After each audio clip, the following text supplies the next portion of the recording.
29 जुलाई 1973 Winchester county New York में एक लड़का पैदा हुआ। जब वो सिर्फ 5 साल का था तो वो अपने स्कूल में एक कुर्सी पर चढ़ा, ऊपर टेबल पर पड़े क्रेयॉन्स निकालने के लिए, लेकिन वो कुर्सी से सीधा फिसल गया और उसका सर जोर से हीटर पर गिर गया। उसके बाद से जब भी वो पढ़ाई करता उसे कोई भी कॉन्सेप्ट समझने में बहुत दिक्कत आती, और उससे भी दुख की बात यह है कि 12 साल तक आते आते उसे सेम जगह पर 3 बार चोट लगी, जिसकी वजह से उसे माइग्रेन आने लग गए। कई बार ऐसा होता कि चलते चलते उसका बैलेंस बिगड़ जाता। उसे नॉर्मल रीडिंग सीखने में एक नॉर्मल बच्चे के कंपैरेटिवली 3 साल एक्स्ट्रा लगे। इस बच्चे को कॉन्सेप्ट समझाने के लिए क्लास टीचर को स्लो पढ़ाना पड़ता, जिसकी वजह से बाकी बच्चे उसे बहुत बुली करते। बच्चों को रोकने के लिए एक बार टीचर ने कहा, सब शांत हो जाओ, कोई से तंग नहीं करेगा, ये एक ब्रोकन ब्रेन वाला बच्चा है। टीचर ने अपनी तरफ से तो कोशिश करी थी कि बच्चे से तंग ना करे, लेकिन उसने गलत तरीके से बच्चों का मुंह चुप करवाया, और इसके बाद से इस बच्चे की लाइफ और हेल हो गई, क्योंकि इसके बाद से सब उसे इसी नाम से बुलाने लग गए, ब्रोकन ब्रेन किड। इसके हॉस्पिटल में बहुत से टेस्ट करवाए गए, लेकिन उसके बावजूद चीजें ठीक नहीं हुई।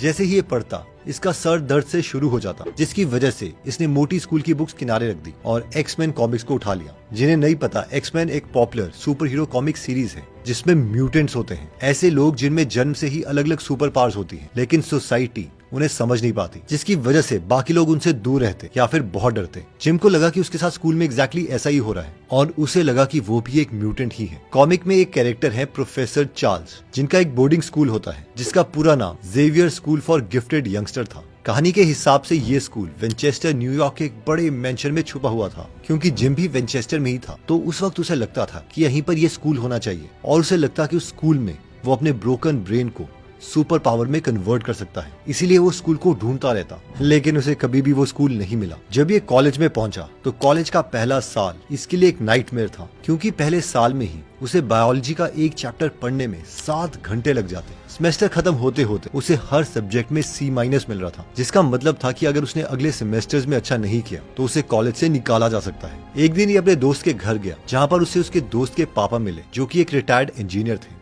जब उन्होंने इसकी कहानी सुनी तो वो अपने लाइब्रेरी गए, वहाँ से काफी सारी किताबें निकाली और इसके हाथ में थमा दी और कहा, इन सब किताबों को पढ़ ले, इसके बाद तू अपना दिमाग कंट्रोल कर पाएगा। जिम ने एक एक करके उन सारी किताबों को पढ़ना स्टार्ट किया। टोनी बुजान की मेमोरी बुक्स, हैरी लोरेन की निमोनिक्स ट्रिक, रिट्रीवल प्रैक्टिस पे लेटेस्ट रिसर्च पेपर्स। हर बार जब भी वो एक नई ट्रिक सीखता उसे उसी रात प्रैक्टिस करता, जैसे कि वो मेमोरी पैलेस सीखता, और कई आइटम्स याद करने के लिए वो ये इमेजिन करता कि वो अपने हॉस्टल में जा रहा है और हर एक आइटम एक डिफरेंट लोकेशन पर पड़ा है। इसके साथ साथ उसने चंकिंग सीखी, टीच बैक रूल सीखा और ना जाने क्या कुछ, जिसकी वजह से हुआ ये कि उसके C- ग्रेड्स A में कन्वर्ट हो गए। सारे क्लासमेट्स ने नोटिस किया कि ये ब्रोकन ब्रेन किड अचानक से सुपर हीरो कैसे बन गया। लोग पिज्जा के स्लाइसेस देकर उसे स्टडी टिप्स मांगने लग गए, और सबसे अच्छी बात, अब उसे कोई भी ब्रोकन ब्रेन किड नहीं बोल रहा था। इसके बाद जब इसका डिप्लोमा कंप्लीट हुआ तो ये लॉस एंजलिस शिफ्ट हो गया और इसने एग्जाम प्रिपरेशन का बिजनेस स्टार्ट कर दिया। दिन में ये हाई स्कूल को कोल्ड कॉलिंग करता और कहता, मैम हमारे SAT प्रेप पैकेजेस से आपके बच्चे टॉप स्कोर लाएंगे। पैसे बचाने के लिए बुक स्टोर के पीछे इसने एक बहुत ही छोटा कमरा $50 पर किराए पर लिया था। इस बच्चे का नाम था जिम क्विक, जिन्होंने ये बहुत ही फेमस बुक भी लिखी है। और जब ये इसी बुक स्टोर के पीछे रह रहे थे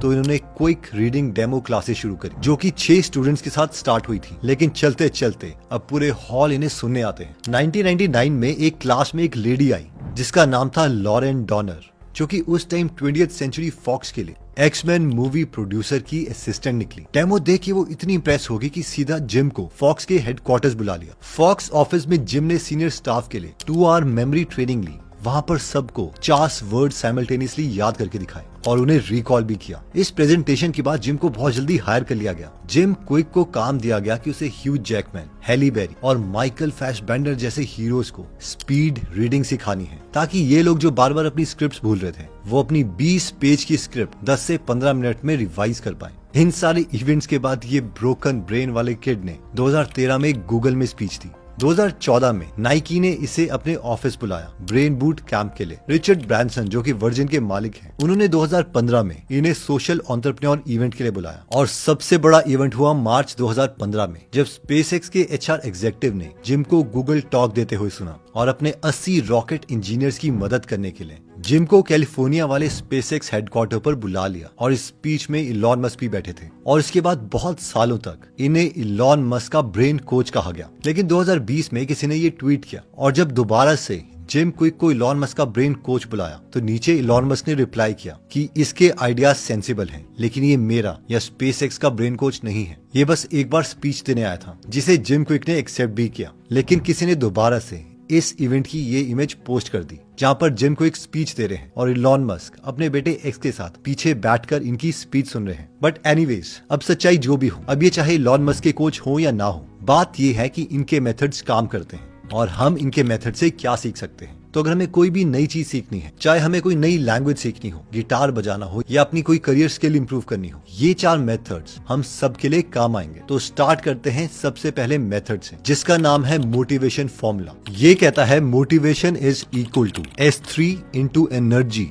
इंटू पर्पस। एक बार एक राजा एक ग्रेट मैजिशियन का शो देख रहा था। उसका शो देखने के बाद पूरा क्राउड और इवन किंग उससे बहुत ज्यादा इंप्रेस हो गए। शो खत्म होते ही किंग और पूरे क्राउड ने तालियां मारना स्टार्ट किया। इस पर राजा बोला, इस इंसान को एक बहुत बड़ा गिफ्ट मिला है, ये टैलेंट का गिफ्ट खुद भगवान ने इसे दिया है। लेकिन उस वक्त राजा का काउंसलर उसके साथ बैठा था। उसने कहा, माय लॉर्ड, जीनियस बनना भगवान के ऊपर नहीं, हमारे ऊपर है। ये इतना महान मैजिशियन इसीलिए है क्योंकि ये बहुत ज्यादा डिसिप्लिन है और इसने बहुत ज्यादा प्रैक्टिस की है। राजा को ये सुनकर बहुत गुस्सा आया। बेवकूफ इंसान, तू एक जीनियस की बेइज्जती करता है। जीनियस या तो किसी में होता है या नहीं होता, और तेरे पास तो ये बिल्कुल नहीं है। राजा ने अपने बॉडीगार्ड से कहा, इस बदतमीज इंसान को जेल में बंद कर दो और इसके साथ 2 सुअर के बच्चे रख दो, देखते हैं इसे अकल आती है या नहीं। वो काउंसलर एक बहुत ही पतला इंसान था। उसने सोचा कि वो राजा को प्रूव करेगा कि जो टैलेंट और जीनियस है वो छोटे छोटे स्टेप कंटिन्यूअसली सालों तक लेने से आता है। इसलिए जेल में हर रोज वो इस छोटे सुअर को उठाता और फिर चलने लगता। जैसे जैसे ये छोटे सुअर बड़े हुए,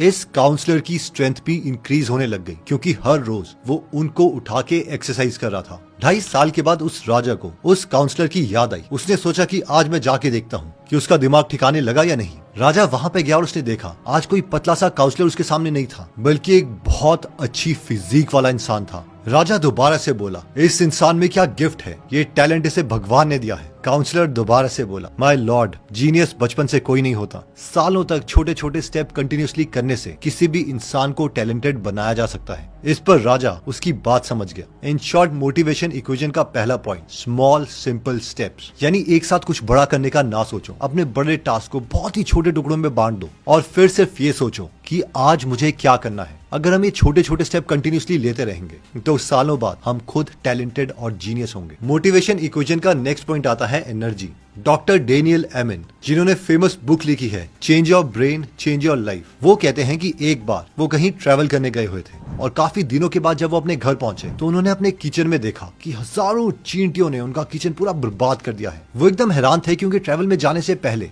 उनका किचन एकदम परफेक्ट था। उन्होंने उस चींटियों के ऊपर स्प्रे फेंकना स्टार्ट किया, बट साथ में उनके दिमाग में एक थॉट आया और उन्होंने एक एक्रोनिम तैयार किया, एंड्स, जिसका मतलब है ऑटोमेटिक नेगेटिव थॉट्स। यानी जिस तरीके से थोड़े दिनों तक जब उन्होंने अपने किचन की केयर नहीं करी उनका किचन चींटियों से भर गया, उसी तरीके से अगर हम अपने माइंड की केयर ना करें तो हमारा माइंड भी नेगेटिव थॉट से ऑटोमेटिकली भर जाता है, जिसकी वजह से हमें वो एनर्जी नहीं रहती कुछ पॉजिटिव करने के लिए। इस पर जिम क्विक कहते हैं, हमेशा सोचो what is your biggest and, यानी हमारा सबसे बड़ा नेगेटिव थॉट या नेगेटिव बिलीफ क्या है, और उसको एक पॉजिटिव बिलीफ में कन्वर्ट कर दो। और ये कैसे होगा? ये चीज होगी पॉजिटिव पीयर ग्रुप से। यानी आपकी लाइफ में जो भी पॉजिटिव लोग हैं सिर्फ उनके साथ कनेक्शन रखो। कोई भी नेगेटिव इंसान जिसके पास जाके आपकी एनर्जी कम हो जाती है उससे अपनी लाइफ से कट कर दो। मोटिवेशन इक्वेशन का थर्ड पार्ट आता है पर्पस, यानी फाइंड योर व्हाई। जब जिम क्विक मेमोरी ट्रेनिंग के ऊपर क्लासेस ले रहे थे तो उन्होंने देखा कि उनके एक स्टूडेंट ने 30 दिन में 30 किताबें पढ़ डाली। वो एकदम हैरान थे कि मैंने सेम टेक्निक काफी सारे लोगों को पढ़ाई, लेकिन ये तो आउटलायर निकली, बाकियों से बहुत आगे। जब उन्होंने इसका रीजन जानने की कोशिश करी तो उन्हें पता चला कि इस लड़की की माँ को कैंसर हुआ था और उस टाइम उसको बिलीव था कि वो अपनी माँ का कैंसर ठीक कर सकती है, इसलिए उसने कैंसर से रिलेटेड जितनी भी उसे लाइब्रेरी में बुक्स मिली वो पढ़ डाली। उसकी माँ का कैंसर तो ठीक नहीं हुआ, लेकिन ये एग्जाम्पल हमें दिखाता है पावर ऑफ पर्पस का। और पर्पस फाइंड करने के लिए एक सिंपल तरीका है, एक नॉर्मल पेपर या गूगल शीट लो और उसमें जो भी चीजें हैं आप लाइफ में करना चाहते हो यानी व्हाट, और सेकंड कॉलम में उस व्हाट का व्हाई लिखो, यानी वो चीज आप क्यों करना चाहते हो, और उनमें से एक वाई सिलेक्ट करो जो आपको लगता है आपको काफी देर तक एक्शन ओरिएंटेड बना सकता है, और उसी चीज को लिख के अपनी दीवार में चिपका दो। जल्दी सीखने का सेकंड बेस्ट मेथड है फोकस। ये स्टोरी मैं जितनी भी बार सुन लूं मुझे हमेशा वाव की फीलिंग आती है कि बिल गेट्स की माँ ने बिल गेट्स और वॉरेन बफेट को मिलाने के लिए एक डिनर रखा। डिनर के बाद उन दोनों को एक कागज दिया, दोनों को एक पेन दिया और कहा कि तुम दोनों अपनी फील्ड में एक्स्ट्रा ऑर्डिनरी हो, सिर्फ एक क्वालिटी लिखो जो तुम्हें लगता है जिसकी वजह से तुम यहाँ पर पहुंचे। जब उन दोनों ने वो वर्ड लिख लिया और उनके वो कागज खोले तो उन दोनों ने सिर्फ एक ही वर्ड लिखा था और वो था फोकस। इन शॉर्ट, जब हम अपनी सारी एनर्जी एक जगह पर कॉन्सेंट्रेट कर देते हैं तो वो चीज एक्स्ट्रा ऑर्डिनरी रिजल्ट देती ही है। और फोकस के लिए 4 मेथड्स। सबसे पहला है मिनिमाइज डिस्ट्रैक्शन। इस डिस्ट्रैक्शन को हटाने के लिए हमें सिर्फ इंटरनेट को बंद करना है, फोन को उठाना है और दूसरे कमरे में रख देना है। उसके बाद जो आपका क्वालिटी ऑफ वर्क है वो बहुत ज्यादा इंप्रूव हो जाएगा। फोकस का सेकंड मेथड है कि practice doing one thing at a time. Multitasking से कोई भी सक्सेसफुल नहीं हुआ। कोई भी ऐसा आईआईटी का स्टूडेंट नहीं है जिसने आईआईटी क्रैक किया हो और उसी ही साल उसने रणजी ट्रॉफी भी जीती हो। फोकस करने का तीसरा तरीका है प्रैक्टिस कंट्रोल्ड ब्रीदिंग, जिसमें हम 4-7-8 मेथड यूज कर सकते हैं। यानी 4 सेकंड तक इनहेल करो, 7 सेकंड तक अपनी ब्रेथ को रोक दो और उसके बाद एक्सहेल करने के लिए 8 सेकंड यूज करो। इन तीनों स्टेप से हमारा हार्ट रेट कम हो जाएगा, जिसकी वजह से जो हमारा मंकी माइंड है हजारों थॉट्स हमें दे रहा है वो स्लो डाउन हो जाएंगे। जल्दी सीखने का नेक्स्ट बेस्ट मेथड है टीच व्हाट यू लर्न। ये पिरामिड हम सबने देखा है कि अगर हम किसी को सिखाते हैं तो हम खुद बहुत जल्दी उस चीज को सीख जाते हैं। जब हम किसी को कॉन्सेप्ट पढ़ा रहे हैं तो हमें कुछ बातों का ध्यान रखना है। 1, हमें ये पता होना चाहिए कि हम क्या चीज किसी को सिखाना चाहते हैं। हमारा मेन गोल है कि किसी को हम वो चीज सिखाएं जो हमें खुद नहीं आती, ताकि सिखाने के प्रोसेस में हम उस चीज में अच्छे हो जाएं। किसी को सिखाने से पहले खुद डिटेल्ड नोट्स बना लो और ये सोचो कि वो आपसे कौन कौन से पॉसिबल क्वेश्चंस पूछ सकता है। और फाइनली अपने पूरे नोट्स को ऑर्गेनाइज कर लो कि आप किस तरीके से उसे वो इन्फॉर्मेशन दोगे ताकि सारा डेटा उसके ब्रेन में चला जाए। सिर्फ ये प्रोसेस करने से ही आपका माइंड एक्टिव स्टेट में होगा और क्योंकि उसे पता है उसे सिखाना है तो वो खुद बहुत जल्दी चीजों को सीख जाएगा। किसी भी चीज को सीखने का फोर्थ मेथड है रिपीट विद वेरिएशन। हम सब जानते हैं कि जब भी हम किसी भी चीज को रिपीट करते हैं हमारे ब्रेन के न्यूरॉन्स के कनेक्शन एक्टिव हो जाते हैं और बहुत बार नए कनेक्शंस भी बनते हैं। लेकिन सिर्फ हमें बुक खोलकर रिपीट नहीं करना है, हमारे पास काफी मेथड्स हैं जिससे हम रिपीट कर सकते हैं। 1, कोई भी कॉन्सेप्ट पढ़ के हम बुक बंद करके कॉपी में एक डायग्राम बना सकते हैं जिससे वो कॉन्सेप्ट हमें और क्लियर हो जाए। ये एक नॉर्मल ब्लॉक डायग्राम भी हो सकता है या एक डिटेल डायग्राम।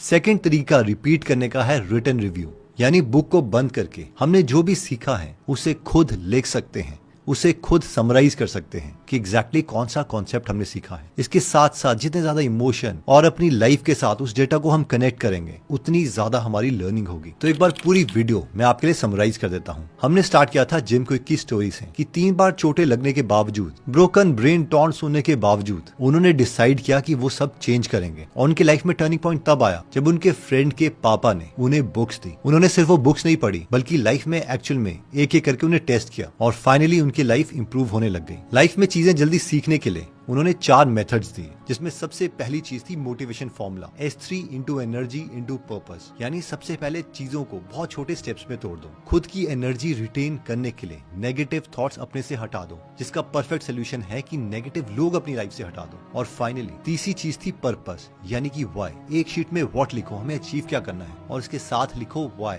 यानी क्यों मैं ये चीजें अचीव करना चाहता हूँ। और इन सारे वाई को 0 से 10 के स्केल में रैंक करो। जिस वाई को सबसे ज्यादा नंबर मिल रहे हैं, जो सबसे स्ट्रॉन्ग वाई है, उसका वॉलपेपर बना दो और उसे अपनी दीवार में चिपका दो। नेक्स्ट चीज हमने सीखी फोकस। फोकस करने के लिए हमने देखा कि सबसे पहले तो जो डिजिटल डिस्ट्रैक्शन है उसे बंद करो, यानी मोबाइल फोन को, और मल्टीटास्किंग मत करो। नेक्स्ट हमने देखा था टीच व्हाट यू लर्न। और पढ़ाने के लिए पहले खुद प्रिपेयर हो जाओ, अपने नोट्स अच्छे ढंग से ऑर्गेनाइज करो और वो सारे पॉसिबल क्वेश्चन सोचो जो वो इंसान आपसे पूछ सकता है जिसे आप पढ़ाने वाले हो। और फाइनली हमने देखा था रिपीट विद वेरिएशन, जिसमें हमने देखा था कि हम काफी तरीकों से रिवाइज कर सकते हैं, जैसे कि बुक बंद करके उस कॉन्सेप्ट के रिगार्डिंग डायग्राम बनाना, बुक बंद करके चीजों को समराइज करना। दोस्तों, अगर आप लर्निंग के आर्ट को सीखना चाहते हो तो बारबरा ओकली की एक और amazing book learning how to learn, Hindi और इंग्लिश में सुनना या पढ़ना चाहते हैं तो आप गूगल एप्लीकेशन डाउनलोड कर सकते हैं। इसके अलावा वहां पर आपको एक फोकस्ड अमेजिंग कंटेंट मिलेगा। और हाँ, इस एप्लीकेशन को 50 लाख लोगों ने इंस्टॉल किया है और 1,70,000 लोगों ने पिछले 5 साल में इसे 4.8 स्टार की रेटिंग दी है। तो अगर आप इस अमेजिंग नॉलेज को मिस नहीं करना चाहते तो इस ऐप का लिंक मैं डिस्क्रिप्शन और फर्स्ट कमेंट में दे दूंगा। मिलते हैं दोबारा नेक्स्ट वीडियो में। जय हिंद।